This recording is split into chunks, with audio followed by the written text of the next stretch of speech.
Hello there and welcome back. So in this video, I would like to show you how you can set up your Zabbix agent to monitor uh, a Raspberry Pi server. So basically, what I have here, I have an old Raspberry Pi 4 machine, and I decided that I want to install Zabbix server. And I didn't record the video about it, but this is the 7.4 version of Zabbix, and that's what I installed.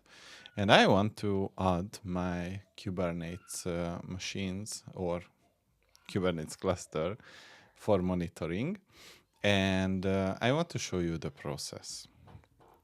So I have the Kates master, but before that, I want to use the grep Kates on my etc host file and add it to my node, which is basically monitoring or running the Zabbix server. And I just want to make sure that there is name resolution. So these are the Kubernetes machines. And in Zabbix, if you go to data collection and you go to hosts, you have the option to create a host. But in order to add the host, you have to pick the right version for your agent. And there is agent 1 and agent 2 that you can install. As far as I know, the agent 2 is mixed with Go and C. And basically, it is going to allow you to run checks in parallel or some stuff like that. So the first thing is the repository that we will have to install. Then we have to make sure that the dpkg is installed. And after that, it is going to update the repositories.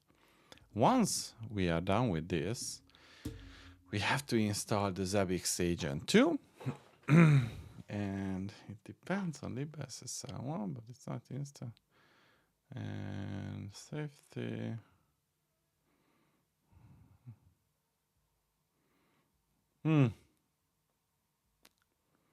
Okay.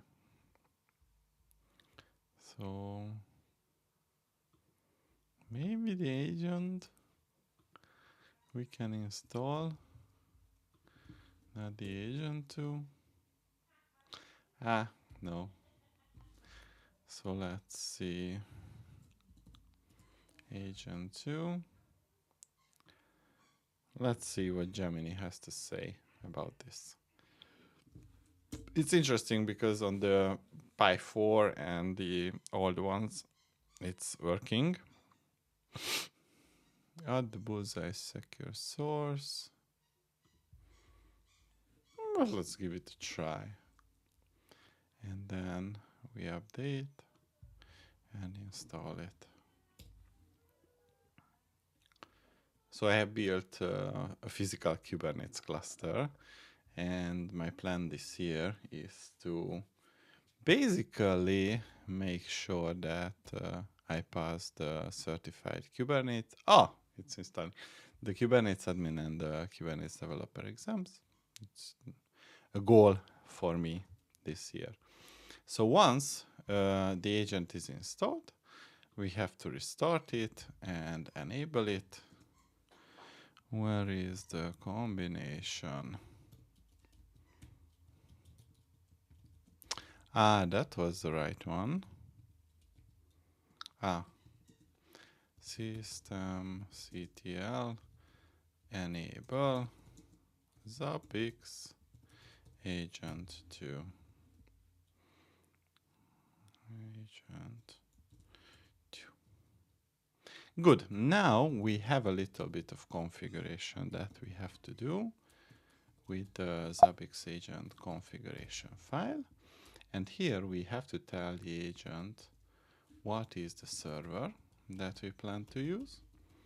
And this is going to be the Reaper Pi cluster and the IPI show.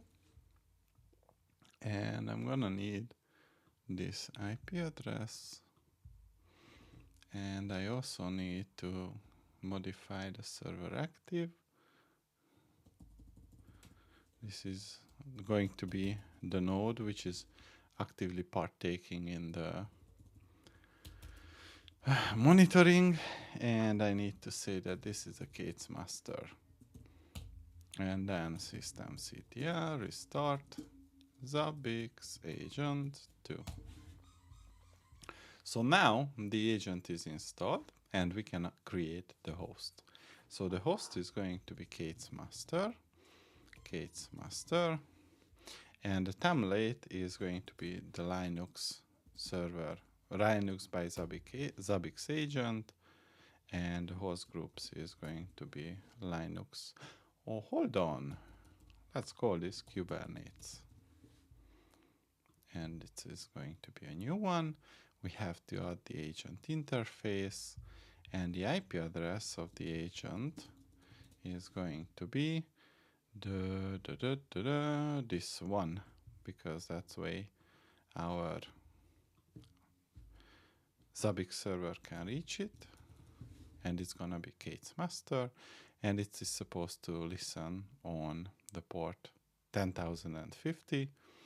So this is done, and the SS TNL grep 10,050 is listening. So if I refresh it, I can see that this became available, and here I can see that the items were collected, and technically it is now added to the dashboard. And voila! So this is how you can add Raspberry Pi to the appropriate monitoring system. And I'm planning on making this available. So that was all. See you in the next one.